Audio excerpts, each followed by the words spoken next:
So matter ఏంటంటే ఈరోజు ఇప్పుడైతే ఈతకి వెళ్తున్నాను అనమాట. హెయిర్ కూడా చాలా బాగా పెరిగిపోయింది. సో సూట్ కోసం అని చెప్పి హెయిర్ కూడా అట్లే వదిలేసాను అనమాట. మా వాడు కథ ఎప్పుడు రాస్తాడు, ఎప్పుడు చెప్తాడు. సో మన వాళ్ళు అయితే ఆల్రెడీ స్టార్ట్ చేశారు. మీరు కూడా స్క్రీన్ రొటేట్ చేసి ఒకసారి ఆ విజువల్స్ చూసేయండి.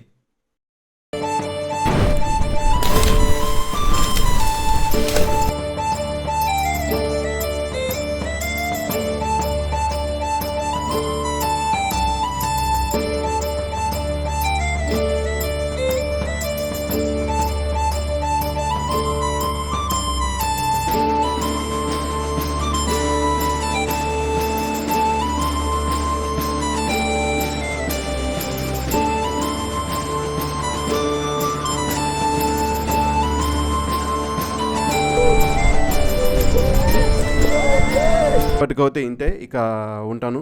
బాయ్.